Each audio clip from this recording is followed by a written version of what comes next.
passa é que não está acontecendo nada, está ficando difícil para ele trabalhar. Então nós também queremos saber dessa história. Ele tem se esmerado o que ele pode. Agora, qual é o problema que tem aí? A prefeitura tem ou não tem? Qual é a realidade do cara? O cara está aqui para intermediar e responder as nossas demandas ou só para empurrar com a barriga para fazer de conta? Isso nós não queremos. Um abraço a todos, muito obrigada. O orçamento participativo não está morrendo.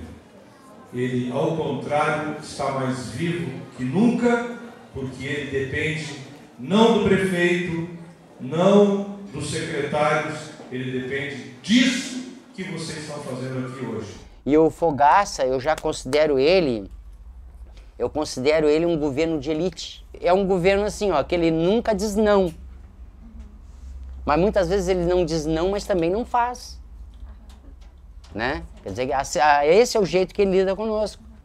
No momento que o governo não executa um nível de execução maior, que é apenas 17%, e algumas obras atrasadas que também eles realizaram, e no momento que o governo não leva todas as suas propostas ao processo do AP para decidir, e começa a decidir por conta própria, essa vontade política não é, ela é fracionada, ela é menor, não é igual que aquela anterior. Então o processo do AP não é virtuoso nesse momento.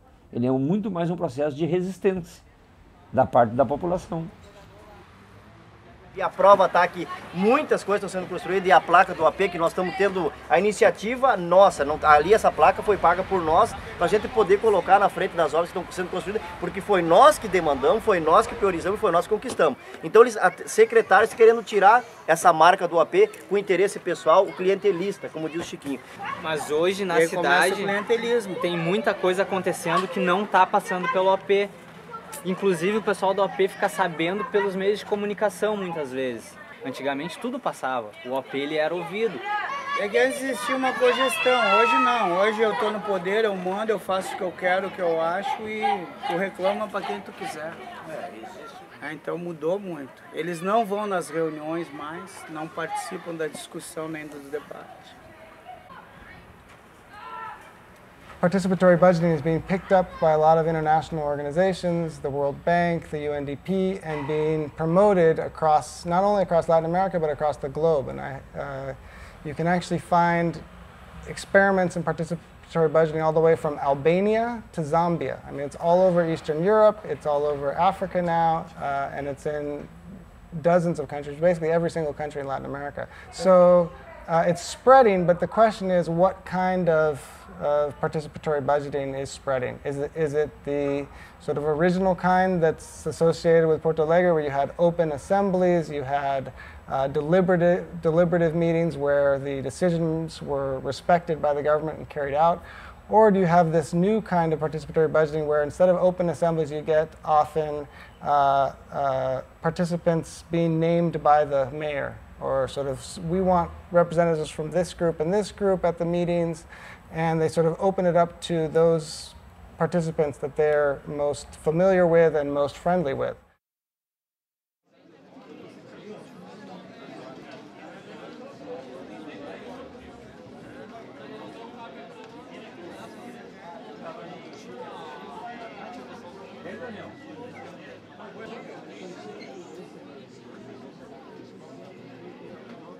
So I think those are suggestions for a citizen's agenda to promote participatory democracy and to use it in the work at the grassroots level, in the neighborhood organizations and so on. In certain places, certain small municipalities like Guelph in Ontario, or like in a boroughs in Montreal called Le Plateau Mont-Royal, we succeeded to experiment participatory budget.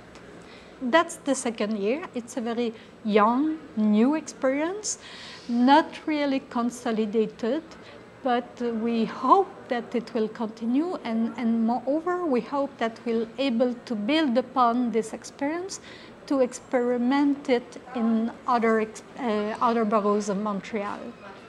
Right now, there are relatively few people in the U.S. who know about participatory budgeting, let alone are trying to make it happen here. But those of us who have been working on this are aware that participatory budgeting and other types of programs like this are becoming more popular in Europe, all around the world, in Canada, basically everywhere except the US. So we asked ourselves, why couldn't this happen in the US? And of course, one requirement for it to happen here is people have to know about it. And compared with Latin America, we have a lot farther to go.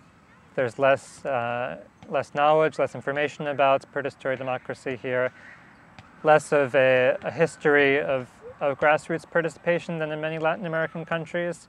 That said, in many Latin American countries, there was not much of a history of grassroots participation. There were severe dictatorships. People were used to not participating, and they've changed.